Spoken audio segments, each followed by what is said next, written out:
Boa noite, pessoal. Devido a essa pandemia, hoje a gente vai estar se comunicando através desse vídeo e a gente vai dar continuidade na matéria, né? Então, hoje a gente vai estar falando sobre o sistema nervoso central e periférico, né? A respeito do sistema nervoso dos animais. A gente vai falar das funções básicas que ele possui e também começaremos a falar das características gerais dele, abordando como ele é dividido. Sabe-se que embriologicamente o sistema nervoso é o primeiro a se diferenciar e o último a completar o seu desenvolvimento, dando a ele, tornando ele um sistema mais complexo de todo o organismo.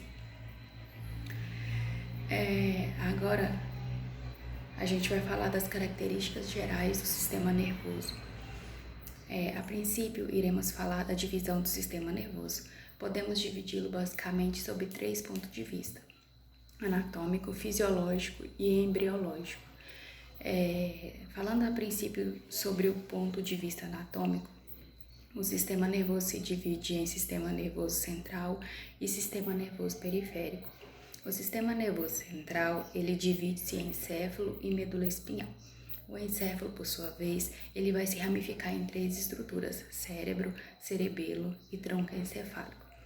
O tronco encefálico também se ramifica em 3 estruturas distintas, que é a ponte, o bulbo e o mesencéfalo. O sistema nervoso periférico, por sua vez, também se divide em 3 estruturas: nervos, gânglios e terminações nervosas. Os nervos podem ser classificados como espinhais ou cranianos. Agora, sobre o ponto de vista fisiológico, o sistema nervoso se divide em sistema nervoso somático e visceral. Ambos podem ser classificados como aferente e eferente. Devem-se fazer algumas considerações sobre essas divisões no aspecto fisiológico. O sistema nervoso somático é chamado de sistema nervoso de vida de relação, pois ele permite que o animal se relacione com o meio ambiente com atitudes voluntárias através da musculatura lisa esquelética. Já o sistema nervoso visceral, ele é chamado de sistema nervoso de vida vegetativa, porque ele está relacionado com a constância do meio interno e corresponde a atitudes involuntárias através da musculatura lisa, cardíaca e glândulas. Finalmente, sobre o ponto de vista embriológico, o sistema nervoso ele se divide em prosencéfalo, mesencéfalo e rombencéfalo. O prosencéfalo ele vai se ramificar em telencéfalo, cérebro e diencéfalo. Já o mesencéfalo, continuando, o cérebro ele possui regiões como córtex cerebral, núcleo basal, sistema límbico e rinencéfalo. E o diencéfalo contém o tálamo e o hipotálamo. O mesencéfalo, ele possui apenas a região de mesencéfalo. E lá vai conter o téquino, tegumento e o pendúnculo cerebral. Por último, na região do rombencéfalo se divide o metencéfalo e o mielencéfalo. No metencéfalo encontramos o cerebelo e a ponte. E no mielencéfalo encontramos o bulbo.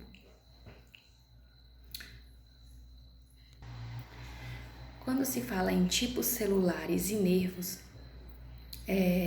a gente pode começar pelos tipos celulares encontrados nessa região, que temos o neurônio, que é a unidade anatômica ou unidade estrutural do sistema nervoso.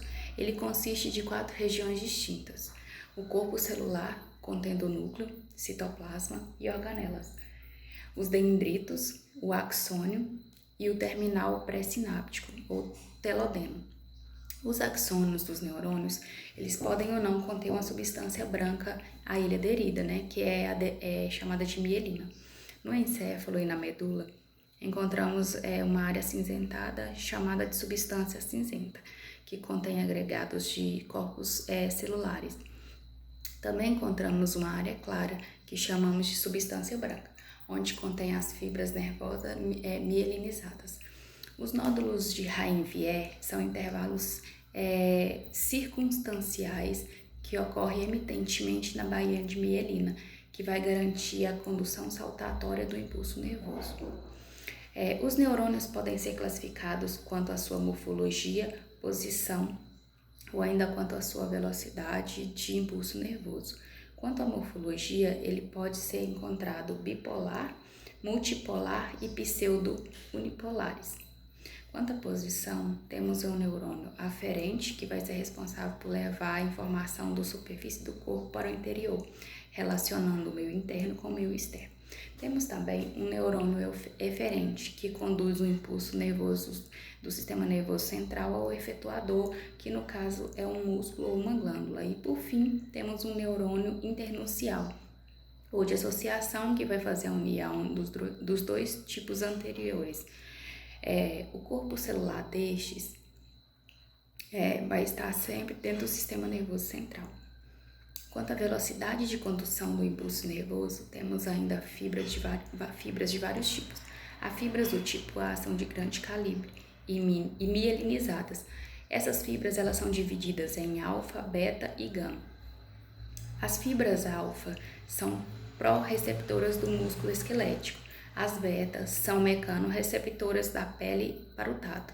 E gama são fibras para transmissão da sensação de dor e do frio. As fibras do tipo B são de médio calibre e são pré-ganglionares do sistema motor. Por último, temos as fibras do tipo C, que são de pequeno calibre, pós-ganglionares do sistema nervoso autônomo.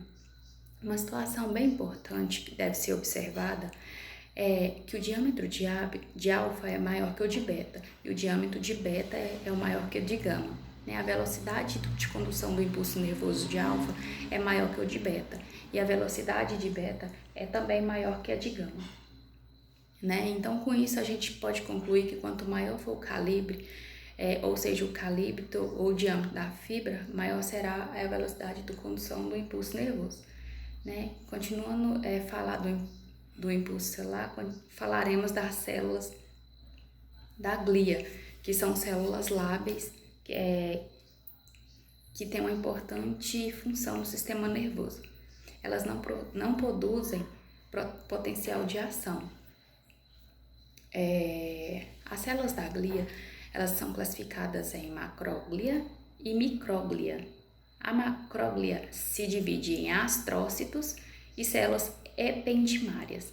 Já os astrócitos são responsáveis pela nutrição e o metabolismo. Já as células ependimárias, ela reveste os ventrículos e o canal da espinha, canal espinhal.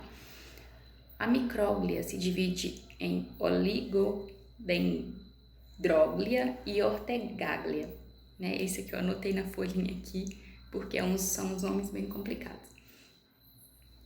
A oligodendroglia ela é responsável pela síntese de mielina e a ortegaglia são células de limpeza. Então ela vai fazer uma varredura ali no todo o sistema nervoso que não é de eficácia para aquele local. Então a gente vai falar um pouco agora dos nervos. Eles são cordões esbranquiçados, constituídos por feixes de fibras nervosas reforçadas por tecidos conjuntivos, que vai unir o sistema nervoso central aos órgãos periféricos. São 3 as bainhas de tecido conjuntivo. Temos o epineuro, que vai envolver todo o nervo e envia a sepse por anterior. Também temos o perineuro, que envolve feixes de fibras nervosas dentro do neuro. E por fim, temos o endoneuro, que é uma trama de tecido conjuntivo frouxo, delicado, que envolve cada fibra nervosa. Então, para finalizar as características gerais do sistema nervoso central dos animais, a gente vai falar das sinapses e dos eventos sinépticos das células nervosas. Sobre as sinapses, podemos definir como ponto de união entre as células nervosas e as células efetoras, no caso, músculos ou gânglios. As sinapses, elas podem ser classificadas de várias maneiras. De acordo com a sua localização, de acordo com a função e de acordo com as estruturas envolvidas. De acordo com a sua localização, elas podem ser central ou periférica. As centrais, elas estão localizadas no cérebro e na medula espinhal. As periféricas se localizam nos gânglios e placas motoras. De acordo com a função, as sinapses elas podem ser excitatórias ou inibitórias. Finalmente, de acordo com as estruturas envolvidas, a gente tem como exemplo axos somáticos, axo dendrítico e axo axônico, dendodendrítico e ácido somático dendrítico. Após o entendimento dessas sinapses, a gente vai falar sobre os neurotransmissores, que são substâncias encontradas em vesículas próximas às sinapses de natureza químicas variadas, que ao serem liberadas pelas fendas sinápticas, elas vão estimular ou inibir as fendas pós-sinápticas. Existem diversos tipos de neurotransmissores que são classificados em várias classes. Na classe 1 temos a acetilcolina, na classe 2 encontramos a noradrenalina, a adrenalina, a dopamina e a serotonina. Já na classe 3 temos os aminoácidos como o GABA, a glicina e o glutamato.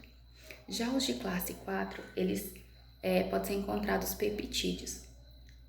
Ressalta-se que, além dos vários importantes neurotransmissores, como a acetilcolina e a adrenalina, e as suas fibras, elas podem ser classificadas como colinérgicas e adrenérgicas, em função do neurotransmissor liberado. O L-glutamato é um aminoácido que vai excitar um animal, então ele é excitatório, ele vai atuar na sinapse do sistema nervoso central. O GABA é o principal inibitório do sistema nervoso central. Outra constatação interessante é que o aumento do L-glutamato e a baixa do GABA tem sido observada no líquido cérebro espinhal de cães com epilepsia. Finalmente, a gente pode falar dos eventos elétricos das células nervosas, que a princípio a gente vai falar do potencial de repouso, que é um potencial de membrana e ele ocorre antes que ocorra a excitação da célula nervosa. Também é um potencial gerado pela bomba de sódio e potássio, que joga 3 moléculas de sódio para fora e 2 moléculas de sódio e potássio para dentro da célula, contra seu perceptível ingrediente de precipitação. Isso vai ocorrer pela permeabilidade da membrana ao potássio e não ao sódio, e pelos ânions com carga negativa contidos no interior da célula da membrana celular. O potencial de repouso é de menos 75 mV. Já o potencial de ação é diferente. Ele é dividido em 3 etapas. Etapa de despolarização, etapa de repolarização e etapa de hiperpolarização. Cada uma vai possuir uma característica distinta, que a gente vai falar sobre cada uma agora. Primeiro, a gente vai falar sobre a etapa de despolarização, que é uma etapa que a membrana se torna extremamente permeável às enzimas de sódio, no qual vai ocorrer, portanto, enzimas de sódio e, consequentemente, o aumento da carga positiva no interior da célula. Nessa etapa de despolarização, só ocorre se atingir o limiar de excitabilidade da célula, que é igual a menos 65 mV. Quando ocorre essa voltagem, ocorre tudo ou nada, Essa etapa de despolarização ela vai variar de menos 75 mV até 75 mV. Ao término dessa etapa, a gente vai ter a etapa de repolarização, no qual vai ocorrer o fechamento dos canais de sódio e potássio e a abertura dos canais de sódio e potássio, repolarizando a célula de 35 mV até menos 75 mV. Por fim, a gente vai ter a etapa de hiperpolarização, que é um período de milissegundos que a célula não vai reagir aos neurotransmissores porque ela está com excesso de negatividade no seu interior, o que vai impedir a interferência de um novo potencial de ação. Nessa etapa, a etapa ela vai variar de menos 75 mV até menos 90 mV. Então, observa-se que, primeiro, uma sinapse excitatória e a abertura dos canais de sódio, enquanto a sinapse inibitória é a abertura dos canais de potássio e cloro. A natureza excitatória e inibitória é a natureza do neurotransmissor liberado e na natureza do neurotransmissor liberado. Por exemplo, um neurônio ele é excitado pela acetilcolina, inibido pelo GABA e a glicina. Com relação à intensidade do estímulo, vemos que quanto maior for o estímulo, maior será a frequência do potencial de ação. É importante frisar que não ocorre um aumento de intensidade do potencial, porque ele é sempre o que chamamos de tudo ou nada. Então, dando continuidade, a gente vai falar um pouco do sistema nervoso periférico, abordando os nervos espinhais e cranianos. O sistema nervoso periférico é constituído por nervos cranianos e espinhais, com seus glândulos e associado às suas terminações nervosas. Vamos começar falando dos nervos espinhais, né? Que são aqueles que fazem conexão com a medula espinhal, né? E são responsáveis pela inervação do tronco, membros e parte da cabeça. Eles são formados pela união das raízes dorsais e ventrais, que formam um tronco, sai pelo forame intervertebral e logo em seguida formam os ramos interiores e posteriores. Com relação aos componentes funcionais dos nervos espinhais, podemos encontrar as fibras aferentes somáticas esterorreceptivas, que vai ser responsável pelo estímulo de temperatura, dor, pressão e tato. Também encontramos os proceptivas conscientes, que vai tratar da sensação de posição e movimento de uma parte do corpo. As eferentes somáticas proceptivas podem ser ainda classificadas como inconscientes, que vai fazer a regulação reflexa da atividade do cerebelo e do reflexo miotático. Temos ainda as fibras aferentes viscerais, responsáveis pelo impulso sensitivo das vísceras. Já do lado das fibras eferentes, temos ainda as somáticas pela musculatura estriática esqueléticas e as viscerais, que são fibras autônomas para a musculatura cardíaca, músculo liso e glândulas. Continuando, a gente vai falar sobre o sistema nervoso periféricos, a gente vai falar agora dos nervos cranianos. Os nervos cranianos são constituídos de 12 pares. Eles são os que fazem conexão com o encéfalo, né? Eles podem ser classificados como sensitivos, motores ou mistos, que são sensitivos e motores. Eles servem à pele, o músculo da cabeça e órgãos especiais dos sentidos, tais como gustação, audição e entre outros. A respeito dos componentes funcionais dos nervos cranianos, temos ainda as fibras aferentes somáticas, que são fibras para dor, pressão e frio, como também as fibras eferentes somáticas especiais para a visão e audição. Temos também as fibras eferentes viscerais gerais, que vai causar sensibilidade visceral, bem como aferentes viscerais especiais, bem como gustação e olfato. Já as fibras eferentes podem ser somáticas, elas estão relacionadas às fibras musculares em geral, como também podemos ter as viscerais gerais para o sistema nervoso autônomo, músculo liso e glândulas. Por fim, ainda temos as fibras eferentes viscerais especiais para a musculatura da faringe e da laringe. Então a gente vai falar um pouco dos 12 pares de nervos, né? Eles são bastante estudados e vamos falar um pouco de cada um e as suas respectivas funções. O primeiro par de nervo é o nervo olfatório, que é um nervo sensitivo e responsável pela olfação. Ele possui fibras aferentes viscerais especiais, e o segundo par é o nervo óptico, né? Que é o nervo sensitivo que atua na visão.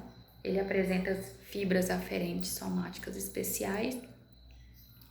Já o terceiro par de nervo é o nervo oculomotor.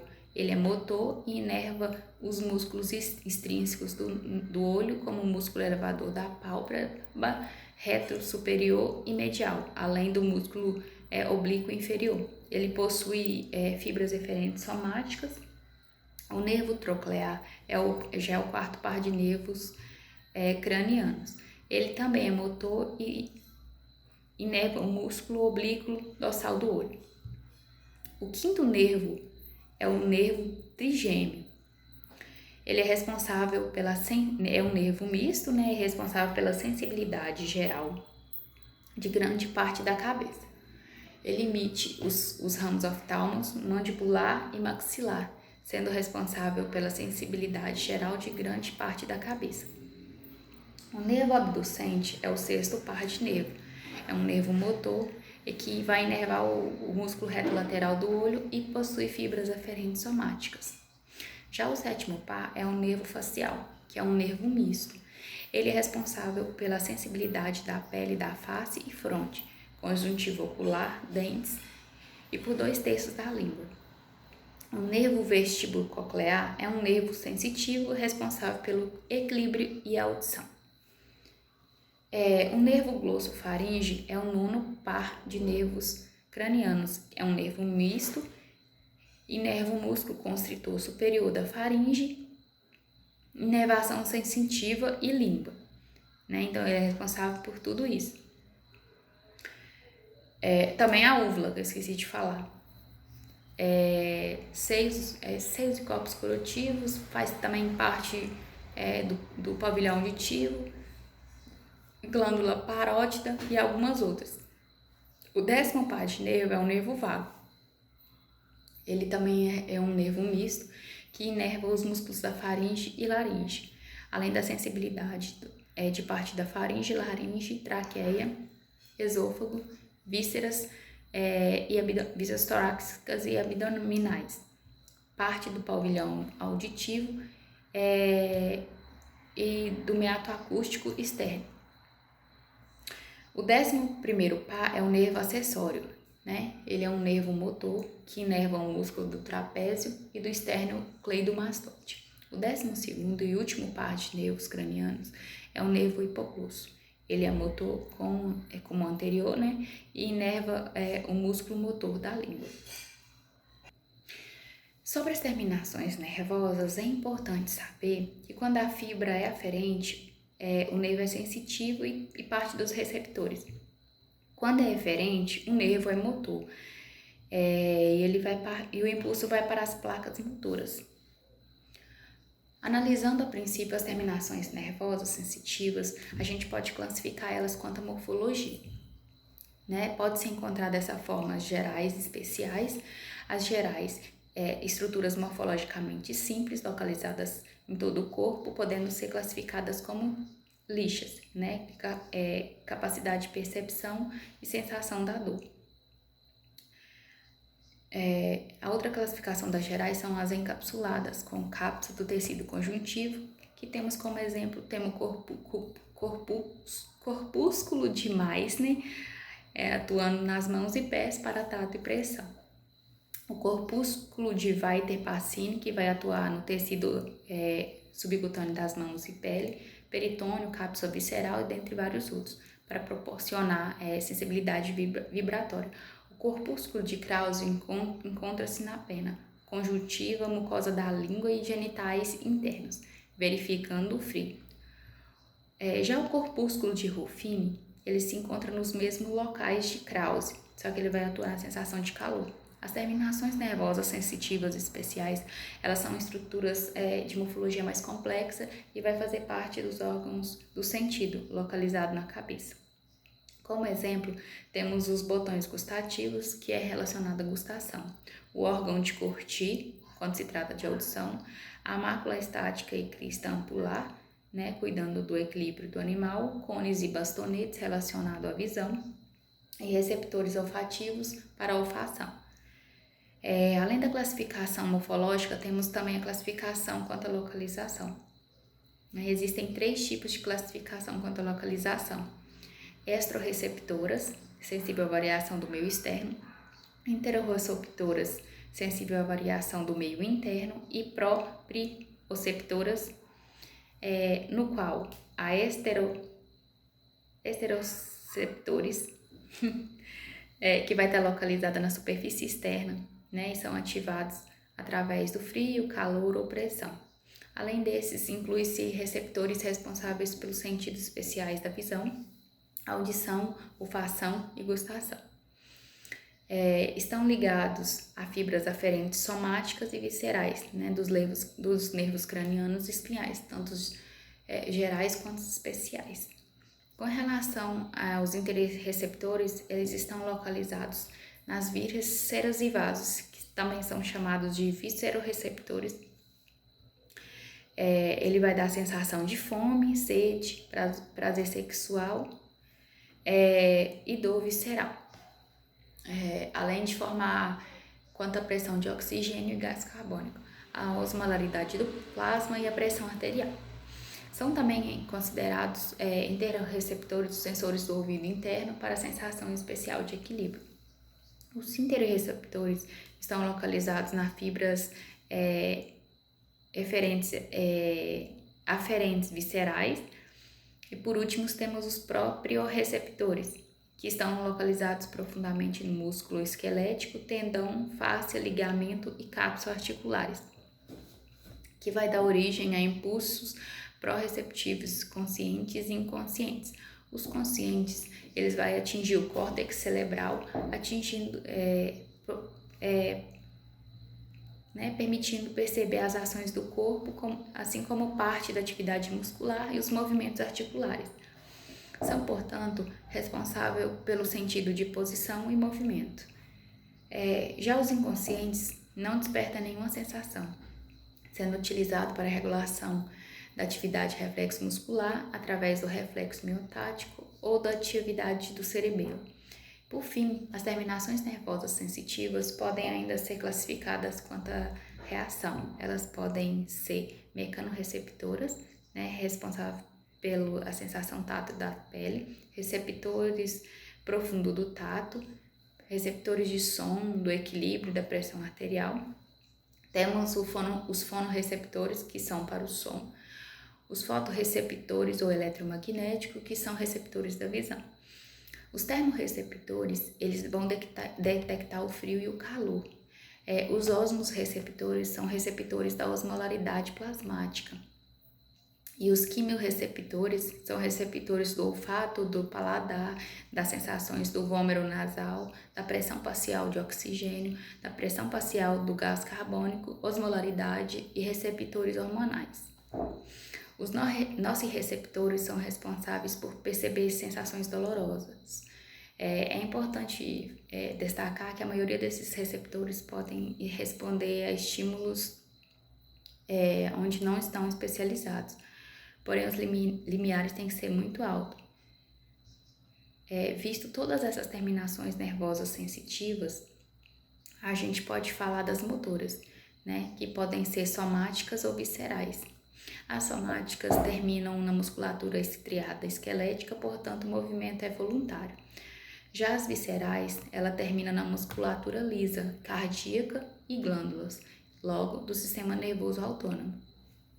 Existem algumas características que diferem as terminações nervosas motoras somáticas das viscerais.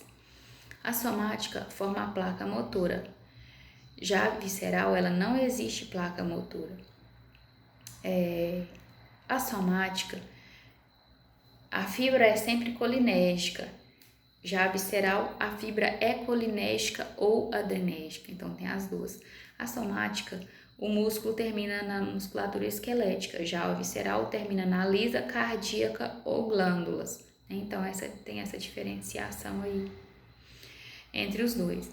Então foi mais para dar uma pincelada mesmo sobre o sistema nervoso. Ele é bem complexo, é bem complicado, então ele é bem complexo, e aqui na postinha ainda fala do sistema nervoso vegetativo, mas a gente já citou sobre ele, onde a gente fala do sistema nervoso simpático e parasimpático. Então um resumo básico é isso basicamente, sobre o sistema nervoso dos animais, e na próxima aula a gente vai estar dando continuidade. A gente vai falar das convulsões, e vai dar início ao sistema circulatório. Então por hoje é isso, boa noite, fiquem com Deus, usem álcool, usem máscara e fiquem em casa.